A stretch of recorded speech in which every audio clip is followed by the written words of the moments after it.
Bonjour et bonsoir. Ça dépend où vous êtes, vous retrouvez le vice-versa. Vous souhaite une agréable et excellente journée. Aujourd'hui, je vais aborder un sujet assez délicat. Et beaucoup de femmes, beaucoup d'hommes qui sont en relation avec des pervers narcissiques, des zombies, des vipères anciennes, me disent comment c'est compliqué de quitter la relation, de rompre avec cette personne toxique parce qu'il y a les enfants. Non, vice-versa, je ne peux pas partir et laisser mes enfants avec ce monstre. Je ne peux pas partir et laisser mes enfants avec cette vipère ancienne, ce zombie, ce personnage hybride, cet homme des ténèbres, cette femme aussi, des entités, qui est possédée par des entités maléfiques. Je ne peux pas, sinon mes enfants seront détruits. Et après, je vais me sentir coupable d'avoir laissé mes enfants et d'être parti. Mais je voudrais un peu qu'on réfléchisse d'une manière pragmatique, d'une manière assez objective. Vous savez, si vous êtes dans une relation, dans un couple avec un pervers narcissique et vous avez des enfants, alors il faut vous poser des questions avant de vouloir partir ou bien si vous voulez également rester. On va d'abord prendre le premier cas. Vous voulez rester à cause de vos enfants. Et la première question, je vais vous poser des questions, mais il faudrait que vous répondiez vous-même. La première question, ce serait de savoir, est-ce que vous apportez aussi un soutien financier à la famille? Est-ce que c'est le pervers narcissique qui s'occupe de toutes les dépenses à la maison? La deuxième question, est-ce que vous arrivez encore à influencer les choix qui concernent toute la famille? Ou bien c'est le parent narcissique qui domine, qui dit on fait ceci, on va à vacances là-bas, on achète telle voiture, on va manger aujourd'hui du haricot, demain on va manger, des lardons, après... Donc, en fait, c'est lui qui décide parce que c'est lui qui a les moyens financiers. Ça, c'est vraiment très, très, très important. Est-ce que vous arrivez encore à donner votre accord pour certaines décisions? Est-ce que votre avis compte encore? Peut-être même pour la scolarisation des enfants. Peut-être pour un déménagement. Peut-être également pour des visites familiales. Est-ce que c'est le parent narcissique qui décide de tout? Il faudrait que vous arriviez à répondre à cette question. Et on a aussi une autre question, la troisième question ici. Est-ce que l'image que vous donnez à vos enfants est une image positive? Est-ce que vous avez même encore assez de force pour pouvoir consoler vos enfants? Si peut-être celui-là a eu un petit bobo, ou bien celui-là veut des conseils, il veut savoir quelque chose, et comme vous avez peur de votre partenaire, vous lui dites non, non, non, va voir papa, va voir maman, parce que vous savez qu'on va vous réprimander plus tard. Votre enfant vient vers vous et vous dit, maman, je ne sais pas quoi faire, j'ai été invité par une copine, X, et papa aimerait que, non, on aille d'abord, je ne sais pas, rendre visite à une tante, ou bien qu'on aille d'abord faire ceci, mais moi j'aimerais aller chez ma copine parce qu'on peut renvoyer aussi cet événement, mais ma copine m'a invité parce que c'est son anniversaire ou bien elle organise un petit événement. Est-ce que je peux y aller? Est-ce que vous pouvez encore dire à votre copine, ok, moi j'analyse la situation, je suis aussi un parent à part entière et moi, je te dis de partir chez ta copine, je vais m'arranger avec ton papa. Ou bien peut-être par peur de ce zombie, des orages narcissiques, vous allez dire non, non, non, non, non, non. Vous allez vite entrer dans votre coquille et puis vous allez dire non, attends que ton papa rentre, tu vas lui demander. Alors, votre enfant veut une décision rapidement, urgemment. Et elle compte sur vous, parce qu'elle sait, justement, que vous êtes sa maman. Est-ce que vous avez encore cette possibilité de prendre des décisions unanimes, hein, parce que vous êtes un parent à part entière? Vous allez toujours renvoyer, rabattre l'enfant, hein, l'enfant vers son bourreau, vers votre bourreau commun. Alors, je pense qu'avec ces 3 questions, on peut d'abord s'arrêter à ce niveau. Et je vais revenir encore sur le sujet plus tard. Ça, c'était dans la première option. Vous voulez rester. Et peut-être avant, pour clore la première option, il faudrait que vous sachiez que tant que vous êtes dans une relation avec un parent narcissique et qu'il prend les devants, qu'il vous domine, qu'il vous influence, qu'il vous humilie devant les enfants, qu'il vous maltraite, qu'il vous intrigue, qu'il crée tout ce chaos familial et que vous n'avez pas de force de riposter parce qu'il vous a aussi certainement encerclé avec ses complices, ses doubles complices, et en plus si c'est dans la meudienne, alors là c'est plus grave parce qu'on vous bouffe, on vous dévore vivante. Alors est-ce que vous avez encore assez de force? Est-ce que vous avez encore assez de force? Est-ce que vous n'êtes pas rongé déjà de l'intérieur? Est-ce que vos boyaux ne sont pas déjà en train même d'être déchiquetés? Est-ce que vous avez encore un mental? Est-ce que vous arrivez encore à dormir?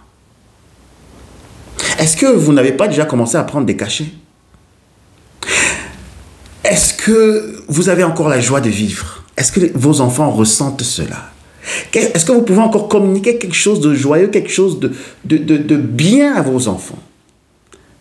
Des bonnes énergies, est-ce que vous arrivez encore à les retransmettre à vos enfants? Est-ce que vous avez encore la force? Déjà d'abord pour vous-même, et ensuite, vous voyez, c'est un lourd fardeau. Ensuite, pour les enfants. Et il faudra encore combattre votre partenaire. Vous voyez que vous êtes dans différents fronts et ça va vous épuiser à la longue. Je vous dis, même si vous êtes un lion, quand vous êtes entouré des hyènes, la seule issue, c'est de rebrousser chemin. C'est la fuite. Les hyènes, vous savez, les hyènes, je parle toujours des hyènes, hein, ces bêtes-là, ces bestioles-là qui sont vraiment très moches, très laides, là, très rusées, et qui attaquent toujours en groupe. Quand vous êtes dans une famille, une belle famille, d'une meudienne, même si vous avez quel mental, même si vous avez quelle force intérieure, faites gaffe de ne pas vous faire dévorer vivant ou vivante.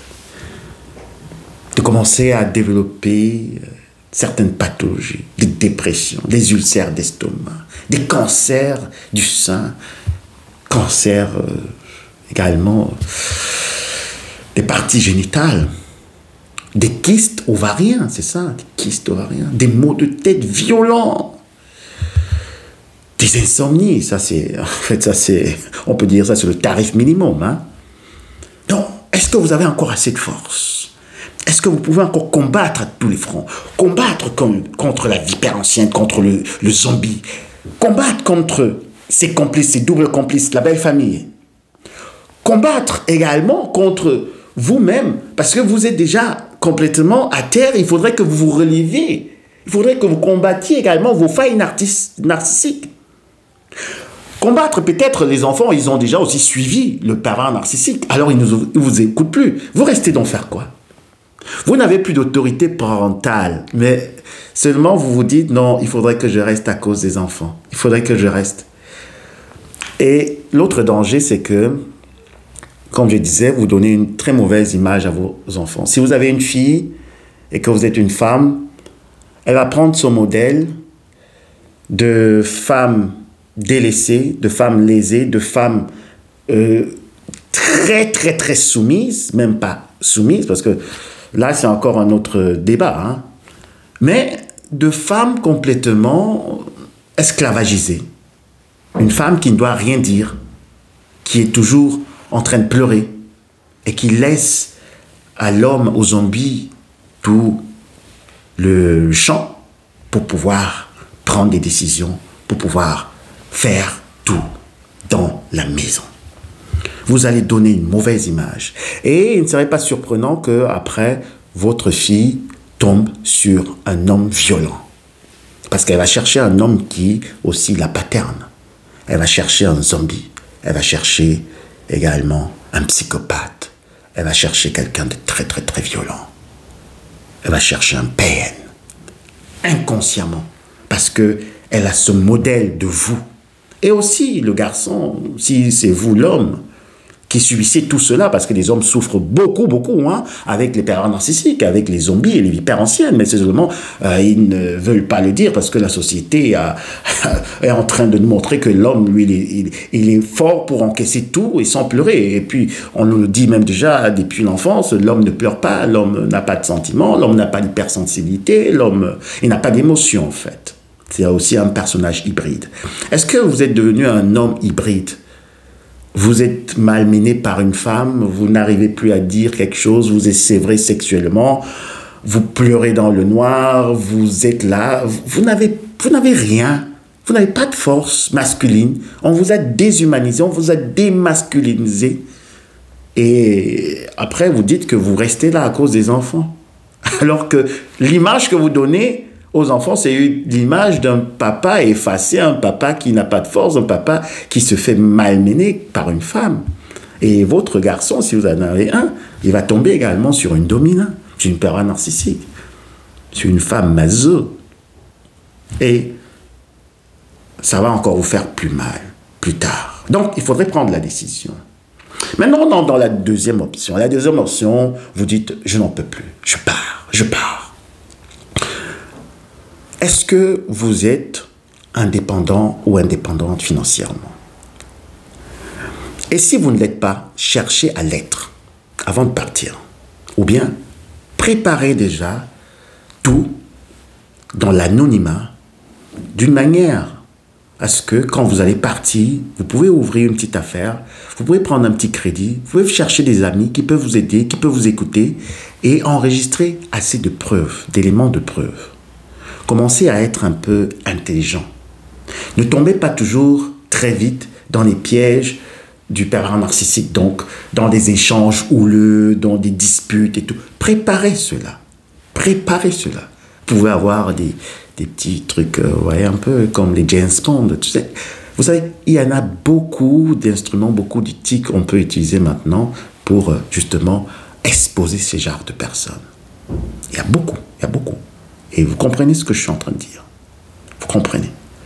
Donc, préparez votre départ à l'avance.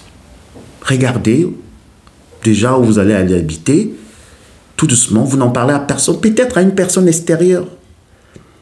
Peut-être à quelqu'un encore. Quelqu'un à qui vous avez fait confiance depuis la nuit des temps. Et qui ne vous a jamais déçu.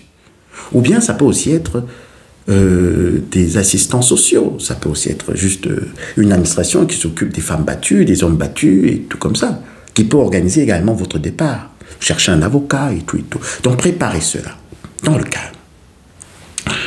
Et aussi, il faudrait, avant de partir, de savoir exactement ce que vous allez faire de votre vie.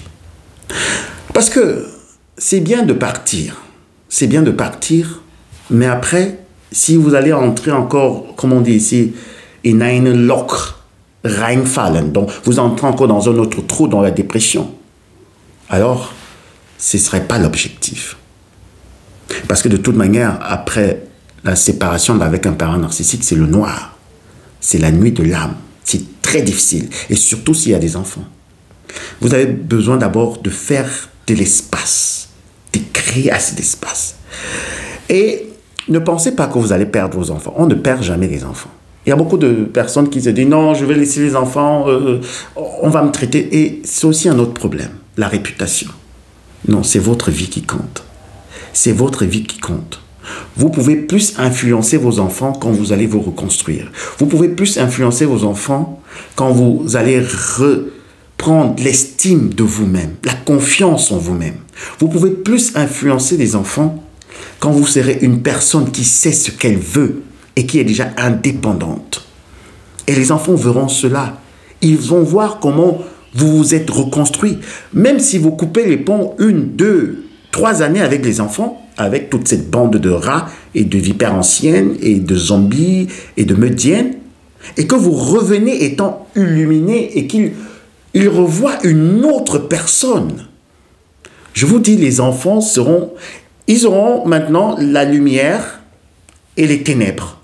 Et ils vont prendre parti pour la lumière. Et s'ils prennent parti pour les ténèbres, donc juste pour parler du PN, alors laissez-les.